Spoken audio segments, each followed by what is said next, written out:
আয়াতে কারিমাতে আল্লাহ পাক রব্বুল আলামিন বুঝিয়েছেন যে তাওবার গুরুত্ব এবং ফজিলত সম্পর্কে। আল্লাহ পাক রব্বুল আলামিন বলেন, লা তাকুনাতু মির রাহমাতিল্লাহ ইন্নাল্লাহা ইয়াগফিরুয যুনুবা জামিআ। হে ঈমানদারগণ, তোমরা আমার রহমত থেকে নিরাশ হইও না। অর্থাৎ তোমাদের জীবনের মধ্যে যদি অনেক গুনাহ থাকে, আসমান পরিমাণ যদিও গুনাহ থাকে, তবুও তুমি আমার রহমত থেকে নিরাশ হয় না। কারণ আমি হচ্ছে রহমান, আমি হচ্ছে গফুর, আমি হচ্ছে রহিম। যদি তোমরা আমার রহমত থেকে নিরাশ হয়ে যাও, তাহলে তোমরা কোথায় যাবা? আমি নিজেই রহমানুর রহিম। তোমরা যদি আমার নিকট তওবা করো, আর আমি নিজেই তোমার গুনাহগুলো মাফ করে দেব। সুবহানাল্লাহ। রাসূল কারীম সাল্লাল্লাহু আলাইহি ওয়াসাল্লাম হাদিস শরীফের মধ্যে ইরশাদ করেন, আত-তাইবু মিনাজ যামবি কামান লা যামবালা। গুনাহগার ব্যক্তি, তওবাকারী ব্যক্তি ওই ব্যক্তির মতো যার কোনো গুনাহ নাই। সুবহানাল্লাহ। আমরা মুমিন, আমরা মুসলমান, আমাদের সামান্য ভুল হতেই পারে। আমরা মুসলমান, আমাদের ভুল ত্রুটি হতেই পারে। শয়তানের ওয়াসওয়াসা থেকে আমাদেরকে শয়তান ওয়াসওয়াসা দিয়ে দেয়। আমরা শয়তানের ওয়াসওয়াসায় আমরা গুনাহ করে ফেলি, ঠিক না?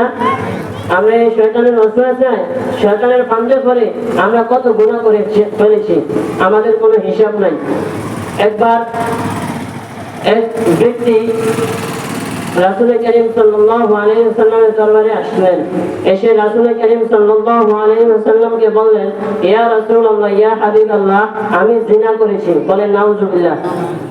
তখন রাসূল কারীম সাল্লাল্লাহু আলাইহি ওয়াসাল্লাম এই সাহাবীর দিকে মুখ ফিরলেন না, তিনি চুপ হয়ে থাকলেন। তিনি আবার বললেন, ইয়া রাসূলুল্লাহ, ইয়া হাবিবাল্লাহ, আমি জিনা করেছি, আমার উপর হদ কায়েম হয়েছে, আপনি আমার উপর হদ জারি করেন। তখন রাসূল কারীম সাল্লাল্লাহু আলাইহি ওয়াসাল্লাম তখন চুপ রইলেন।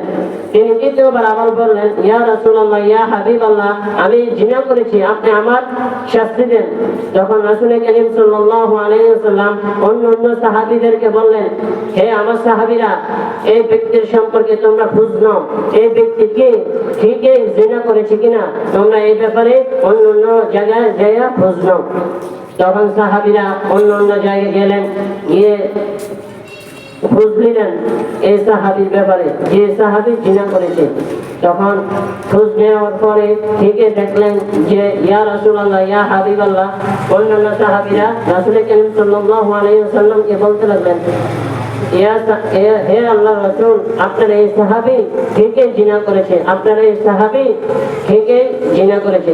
তখন রাসূল কারীম সাল্লাল্লাহু আলাইহি ওয়াসাল্লাম তাকে বললেন, খালি জায়গার মধ্যে গেলেন এই সাহাবীকে নিয়ে।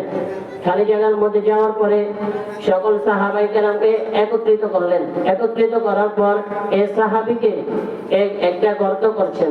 গর্ত করার পরে তাকে মাটি পর্যন্ত মানে গাঁথা করেছে। গাঁথা করার পরে এই সাহাবীকে এই গাঁথার মধ্যে ফেলানো হয়েছে।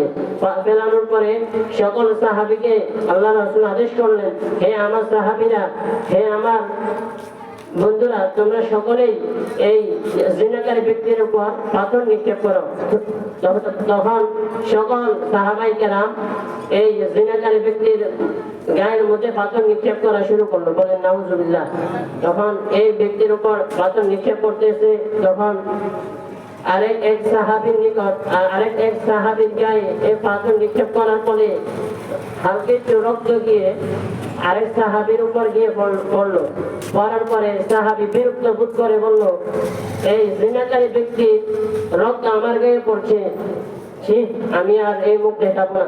তখন রাসূল কারীম সাল্লাল্লাহু আলাইহি ওয়াসাল্লাম এই কথা শুনে সাহাবীকে বললেন, হে আমার সাহাবী, তুমি জানো ওই জিনাকারী ব্যক্তি কেমন হয়ে গেছে?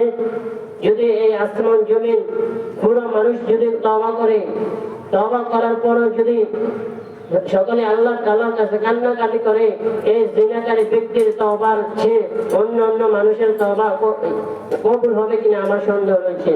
এত দামি হয়ে গেছে তিনি।